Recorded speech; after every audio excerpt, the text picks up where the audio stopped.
Assalamualaikum warahmatullahi wabarakatuh. Pada video kali ini, saya akan membahas mengenai risiko gagal bayar atau telat bayar di 4 aplikasi pinjaman online yang terbesar di Indonesia saat ini nih. Nah, aplikasi-aplikasi tersebut adalah Kredivo, Kredit Pintar, Akulaku, dan Shopee. Baik itu Shopee Pay atau Shopee Pinjam. Sebelum kita masuk ke pembahasan, mari kita bahas terlebih dahulu apakah keempat aplikasi pinjol legal ini ilegal atau legal nih. Sebelum kita masuk ke topik bahasan, kita bahas terlebih dahulu nih, apakah keempat aplikasi ini legal OJK atau ilegal? Yang perlu diingat adalah bahwa keempat aplikasi pinjol ini terdaftar secara resmi di OJK, sehingga mereka adalah layanan pinjaman online yang sah dan legal diakui oleh OJK, bukan ilegal ya. Sebelumnya, saya juga sudah menjelaskan mengapa mungkin beberapa aplikasi tidak terdaftar di daftar aplikasi pinjaman online.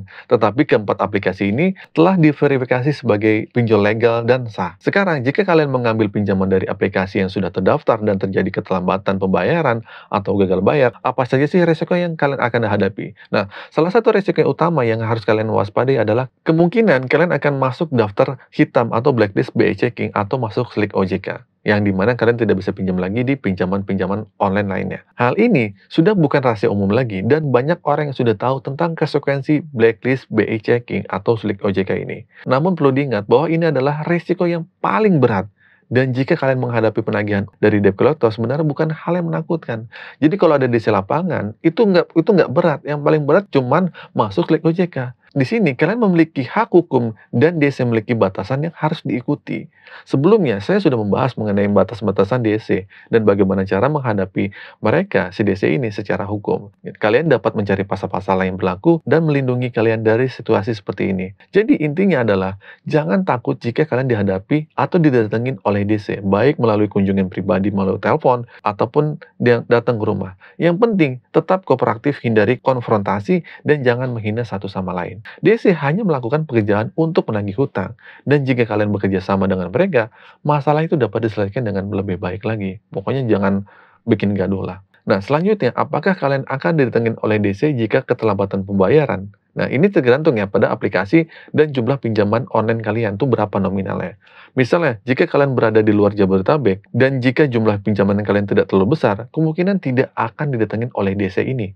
Namun, ini dapat berbeda tergantung pada situasi kalian ya. Selain itu, jika kalian diancam untuk dibawa ke jalur hukum atau diberitahu bahwa kalian akan dihadapkan pada masalah hukum, sebaiknya kalian tuh nggak perlu khawatir. Ini adalah ancaman palsu dan tidak ada dasar hukum untuk mengatakan bahwa kalian akan dihadapkan pada masalah pidana. Karena masalah hutang piutang ini adalah perdata. Ini adalah upaya untuk menakut-nakuti kalian agar segera membayar. Untuk masalah bunga, perlu diingat ya, bahwa bunga dan denda adalah bagian wajar dari transaksi pinjaman online. Jika kalian terlambat membayar, kalian akan dikenakan denda dan bunga yang mungkin membuat jumlah total yang harus kalian bayar menjadi lebih besar. Namun, jumlah totalnya itu tidak akan melebihi 100% dari jumlah pokok kalian. Nah, selanjutnya resiko terakhirnya sebenarnya tidak seharusnya ada adalah jika kontak-kontak kalian atau teman-teman kalian dihubungi oleh DC alias keluar kondar nih. Nah, ini adalah melanggar aturan OJK, dan OJK melarang DC atau penagihan utang ini dari aplikasi pinjol itu untuk menghubungi kontak-kontak yang tidak terkait dengan masalah utang piutang kalian. Jika hal ini terjadi, kalian itu dapat mengancam untuk melaporkannya, karena tindakan tersebut dapat merugikan dan mempermalukan kalian. Jadi gitu ya teman-teman, resiko yang mungkin kalian hadapi jika terlambat membayar gagal bayar di aplikasi pinjaman online seperti Kredivo, Akulaku, Kredit Pintar, Shopee Pay, yang termasuk pinjol-pinjol besar saat ini di tahun 2024 ini. Semoga informasi ini bermanfaat. Terima kasih telah menonton video ini sampai selesai. Akhir kata dari saya, Assalamualaikum warahmatullahi wabarakatuh.